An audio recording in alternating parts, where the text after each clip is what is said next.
I'm in recovery from alcoholism, and I struggled with it mightily for how many, like 15 years of my life. I was Wow. in and out of rehab and in and out of rehab and in and out of rehab, and it was hell. And I was always looking for the right recipe, for just Mm, like the right thing that was going to pull me out of my despair. But I really was living with an extremely dogmatic value system. Was that the value I cared about the most was being able to manage my own states, being able to manage my own emotions. I needed to know how I was going to feel. And when life did not deliver on that promise, I needed to drink because I needed to constantly manage my state. mm, And when I was in and out of these institutions, I was devouring this spiritual and philosophical literature because I thought if I just found the answer, then I would be okay. mm. And then I went to a lot of 12-step meetings, and I'm still involved in the community because it's wonderful social support.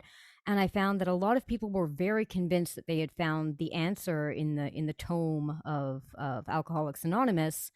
And I also felt like a lot of that did not ring true for my experience of metaphysics, let's say. But there were still certain things about it that did ring true for me.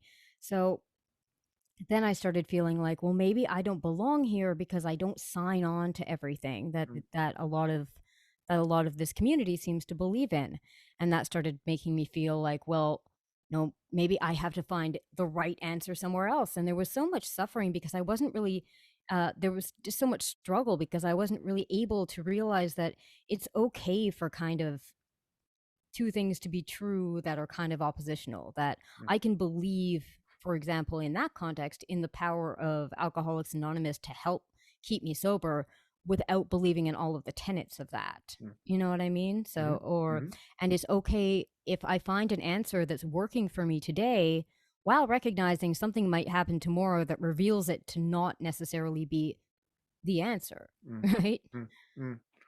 What was it, whatever you're comfortable talking about, but what was it that had you feeling you needed to control your states to begin with? Was that something that you were just born with and always had that sensation of it? Like, because I like to think of things, and it's probably it's very much in the vein of what you're talking about in the negative, in that I'm always Mm. trying to seek that like first principles, root cause, Mm. because I want to understand it. I want to have as clear as picture as I can. And I'm sure we'll continue to talk about that. But in specific to you, do you have a sense of like what it was that led you down that path, whether it be a specific event or just more generally, like what was going on in your mind that made you feel like I need to control this? Hmm.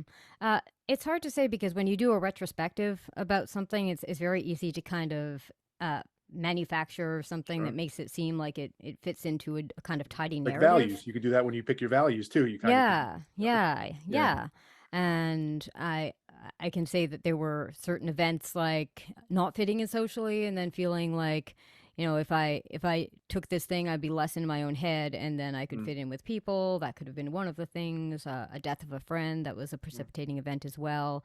But I think just the realization that when I put this thing in my body, I could feel like not me. mm, Like it was the answer to the problem that was being me, because I perceived how I experienced my relationship with my own mind as being a problem, mm. and how I experienced my relationship with other humans as being a problem. So it was a problem of perception that just was exacerbated by the fact that alcohol is pretty powerful at changing your state when Well, you and drink enough of it, anyways. yeah, yeah. Well, and it's on script with where you started the conversation. It's almost like at one point in your life, the tool to detach yourself and not be too connected to certain values or beliefs or anything like that, to not be too dogmatic, was alcohol. It allowed you to Hmm. kind of separate yourself from that. As you've gotten sober and evolved, you've started to realize, like, okay, I could do this without the alcohol. Maybe I could just kind of set my philosophical approach as such and really mean it and believe it, to detach yourself from those things so that you can get to that same end result. Is that kind of fair? How to think about it? Yeah, I guess getting into a peaceful relationship with my own brain Yeah, and yeah, the world around me, I yeah. guess would have been, to be, just be in the world in a way that was non-destructive and hopefully even pleasant.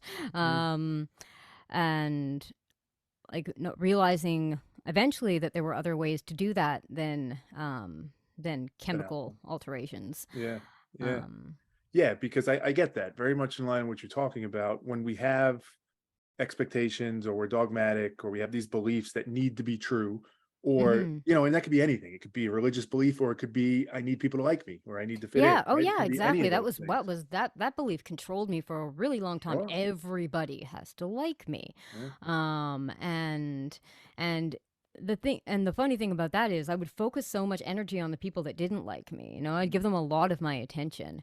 Because it's like they were confirming some belief that I had, that if like I couldn't make that person like me, then I was essentially unlikable. Mm. So there's just a lot of, just really disempowering beliefs Huh. that I didn't install. I'm not really sure where they came from. Well, I was going to ask you that. We don't know, but to speculate in the spirit of the conversation, how do you make sense of that? Do you think there is, at a very like meta philosophical, like, do you think there's just certain people, whether it be the physiology or the biology, just have certain things going on in their brain that cause that type of thing? Obviously, experiences play a role, as you said, but like, how did you and do you try and make sense of that, what you went through, why you needed people to like you so much, that type of thing?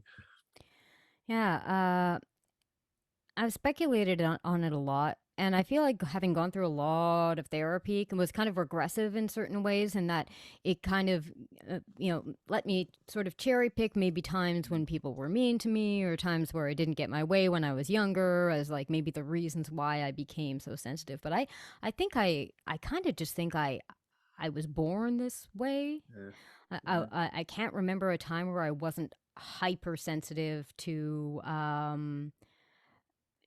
everything, like physically hypersensitive, like tactile, emotionally very sensitive. As soon as I could put words together, I was always trying to make sense of the world. Very sort of analytical, very sort of, and yeah, and I can't think of a time where I really wasn't, Yeah. that way.